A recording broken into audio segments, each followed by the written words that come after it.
BLUELOCK Chapter 305 has just released. We got updates on every player from the top 23 and what they're doing to train. Some players are working hard and others are doing everything but football. I gotta say, I think this was one of the most fun BLUELOCK chapters of all time. I thoroughly enjoyed this, and I know y'all will too, so let's jump into it quick. The chapter starts off with a panel of Henri chefing it up. We got a full panel of her. I think it's genuinely been a while since we got one of these, and I already know all of y'all in the comment section are looking like this. She cooked up a special yakisoba for Ego, who tells her to just put it to the side as we see him typing up a storm with that XQC posture. Henri talks about how Ego has been pulling all-nighters and asks if he's okay. Looking at bro as well, he got those Wakatsuki eye bags. We need him on that melatonin ASAP. But Ego says it's because he's been putting together training content and paperwork for all 23 players alongside other work piling up. The training content he's talking about was also referred to in the last chapter, how Isagi got a letter and specific instructions to watch football matches. So Ego ended up doing this for the rest of the top 23 players, and I gotta give some respect to Ego. He is on that grind and putting in as much effort as the BLUELOCKers. Henri then asks during the 14-day break what exactly is he gonna have the 23 players do, which Ego asks Henri how she goes about cooking. She tells him she thinks about what to eat first and then gathers the ingredients needed, which is the same thing Ego is doing, just in this case for winning the U20 World Cup, and that the missing ingredients have to be found in these 14 days as we jump over to Barou reading his letter. His letter says if he wants to be king again, go here, and as we predicted, all the 23 players have different letters with different instructions. Isagi's is to watch the football matches, and Barou's is telling him to go somewhere to learn how to be a king. And does it kill to give a little context, Ego? We just telling these teenagers to go somewhere to a mysterious place? Like, does that not sound a little sus? You don't gotta put it in a riddle format. Anyways, it's Ego, so of course we trust him, and a new voice calls out to Barou telling him they've all been waiting for his arrival. With the next panel being a bunch of American football players, and these guys look big.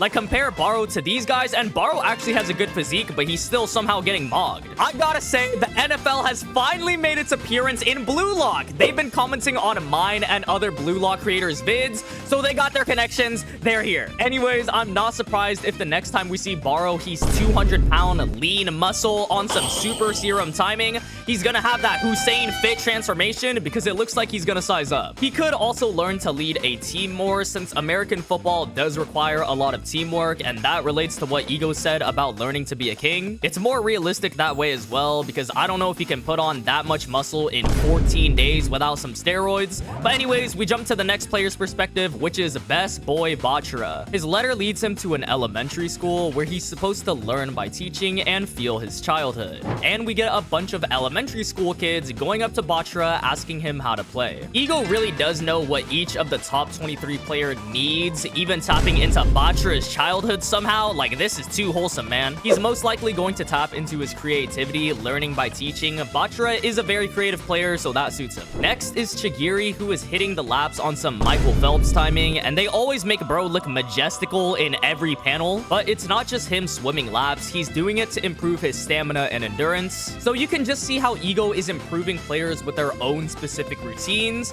Barou with leadership, Bachara with creativity, and Chigiri working on his endurance. But the next one kind of confuses me because it's Kunigami and they got my boy throwing hands. And not gonna lie, this is too funny to me. Like, when will this ever be needed in football? They got my boy learning Cobra Kai. No mercy. Look how serious bro is. I wouldn't be surprised if we see Kunigami get a red card during the U20. I just know one of these countries, probably the US, are gonna smack talk, and Kunigami is throwing a right hook in there. It's probably just so Kunigami improves his strength, though. As his letter says, the answer lies in battle and to become the strongest. If you thought Kunigami's was random, though, we jump to Shido and he's skydiving.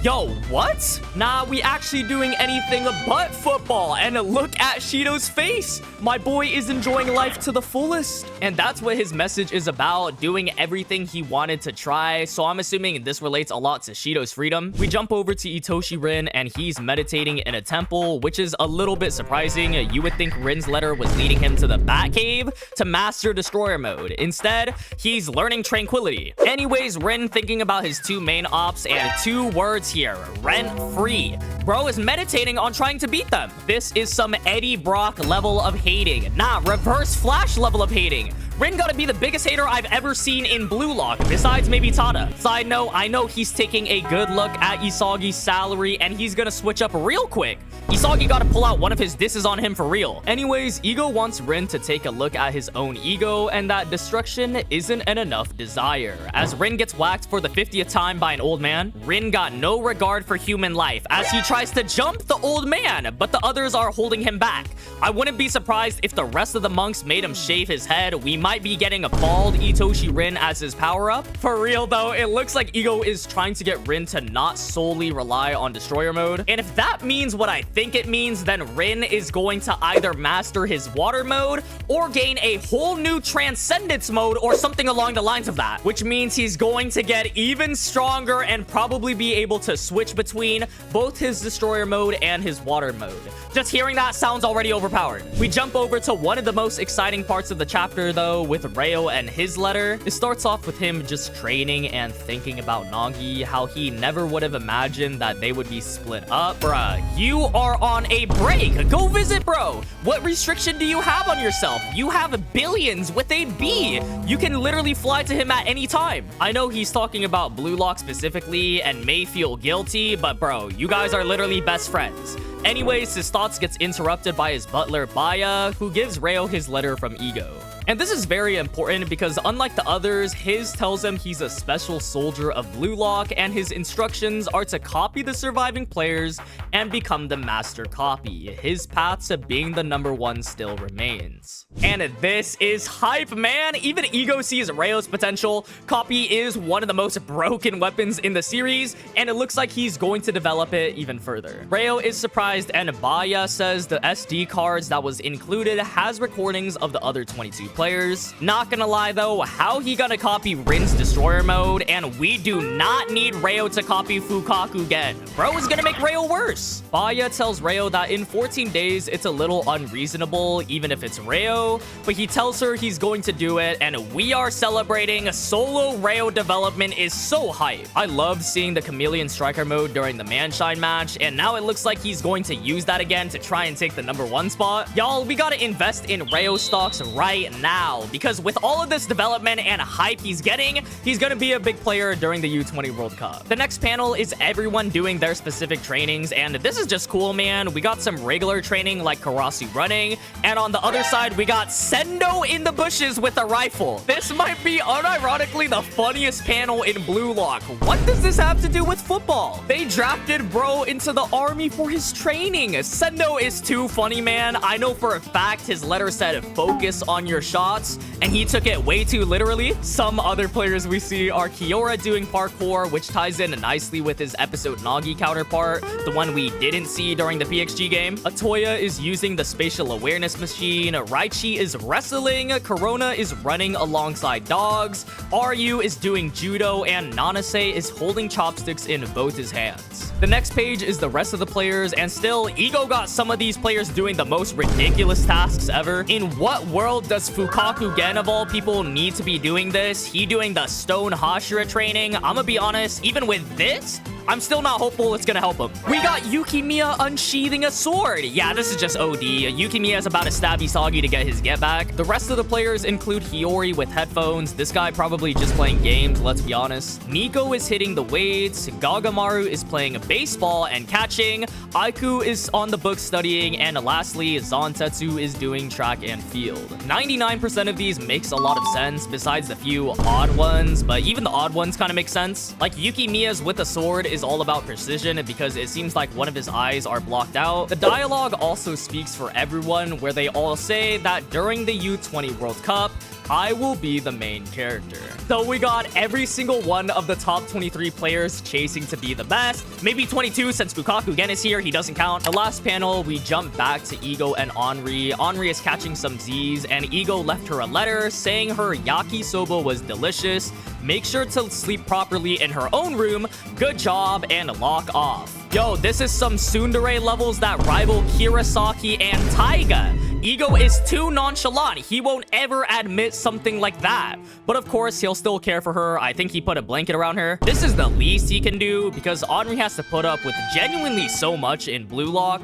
But anyways, Ego says, after all, everyone here is a striker. When they meet again without killing that instinct, the number 1 x23 player's chemical reaction will be the new fusion of Blue Lock's rebirth. The chapter ends off there, and yeah, having all these players try and chase the number 1 spot, reinvigorating their desire to become the best, the competition is gonna be crazy. The next time they meet up, all of them will be stronger, and I gotta say, this is just hype, man. I can't wait to see the results of it. This chapter itself was super fun, and we also learned a lot. I think it hinted towards some characters like Ryo, who are about to have a lot of development, especially since he's the only character with more than like 1 or 2 pages. Everyone will get their time in the spotlight though, as they all did appear in this chapter. Isagi also wasn't in this chapter, so I'm assuming the next chapter is about to be about him. The next chapter title is called Hello, and what is this Adele chapter name? She's about to make an appearance, y'all. As little context as this name gives, I'm gonna predict it's gonna be Isagi using that plane ticket he got in the last chapter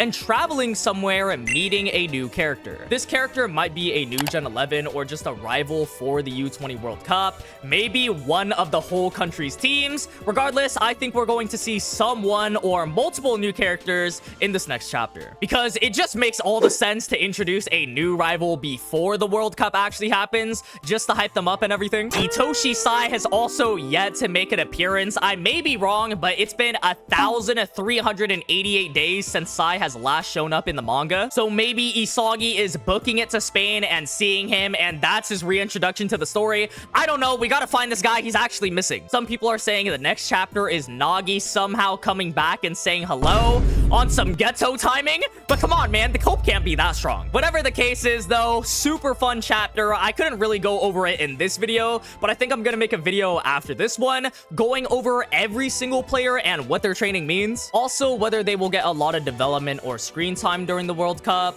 Like, for example, Shido learning about freedom with his skydiving, Sendo using a rifle to work on his precision, or Kunigami improving his 1v1 skills with that MMA practice. Just something like that, and where their training will lead them before the U20 World Cup. Again, I couldn't really go too in-depth with every character since this is more of a chapter review. Anyways, that about wraps it up for this video. Blue Lock is about to get crazy, so make sure to subscribe for everything Blue Lock related. YouTube also really thinks you'd like this video right here, so check that one out. If you made it to the end, thank you so much for watching. I appreciate it as always, and I'll see y'all in the next one.